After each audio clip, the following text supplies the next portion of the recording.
दोस्तों, आज की हमारी कहानी है क्या किया बहू ने जो सास को मिला सबक। कहानी अच्छी लगे तो लाइक ज़रूर कीजिएगा। आज भी खाने में वही खिचड़ी। बहू रवीना पर आज फिर से सासू माँ वसुधा जी बरस पड़ी। हाँ माँ जी, आज सुबह से ही सिर बहुत दुख रहा है, काम करते नहीं बन रहा था तो सोचा सबके लिए खिचड़ी ही बना देती हूँ। रवीना ने बहुत ही धीमे स्वर में अपनी सास वसुधा जी से कहा। हाँ हाँ, मुझे सब पता है, तेरे नाटक हैं ये सब, तेरे काम से बचने के तरीके जो हैं। वसुधा जी ने फिर रवीना को ताना मारा। रवीना को तो अब आदत सी पड़ गई थी रोज के ताने सुनने की। उसको शुरू से ही जवाब देना और फालतू की बहस करना अच्छा नहीं लगता था। रवीना और हर्ष का विवाह कुछ साल पहले ही हुआ था। परिवार में 3 लोग और उनका एक बेटा टिंकू था जो 2 साल का था। हर्ष के पिता बचपन में ही गुजर गए थे। वसुधा जी ने टीचर की नौकरी कर करके हर्ष को बड़ा आदमी बनाया।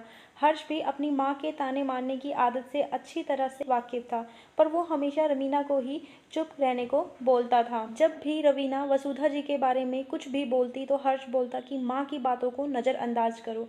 रवीना भी सोचती ठीक भी है, हर्ष तो हमेशा ही सहयोग करते हैं।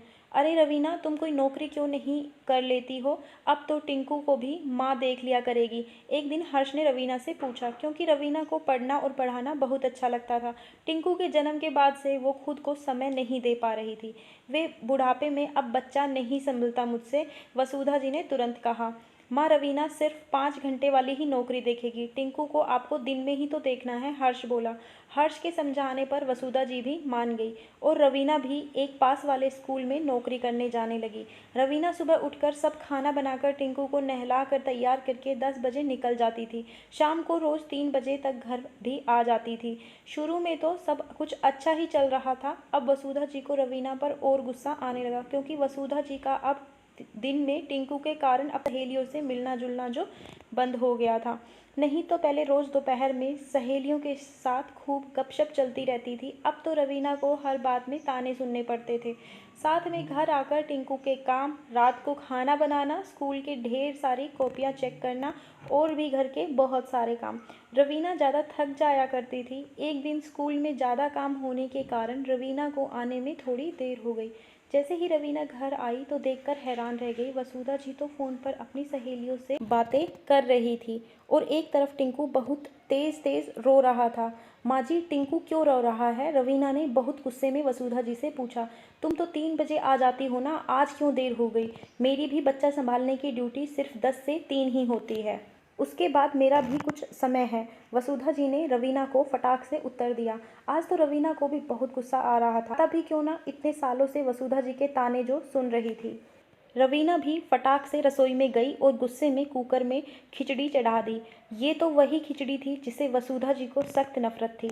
हर बार तो खिचड़ी उसी दिन बनती थी जब रवीना की तबीयत ठीक नहीं लगती थी, पर आज तो जानबूझकर रवीना ने वसुधा जी को सबक सिखाने के लिए खिचड़ी बनाई थी।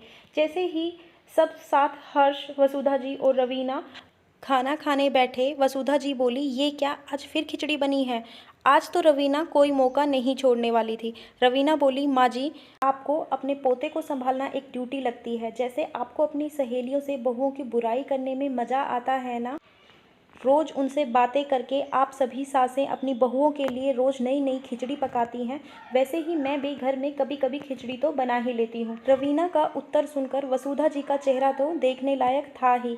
मुफ्त की बाई मिल जाएगी जो 24 घंटे साथ साथ हर्ष को मन ही मन बहुत हंसी आ रही थी। धन्यवाद दोस्तों, कहानी अच्छी लगी हो तो लाइक कीजिएगा, चैनल को सब्सक्राइब कर लीजिए ऐसी ही और मज़ेदार कहानियों के लिए।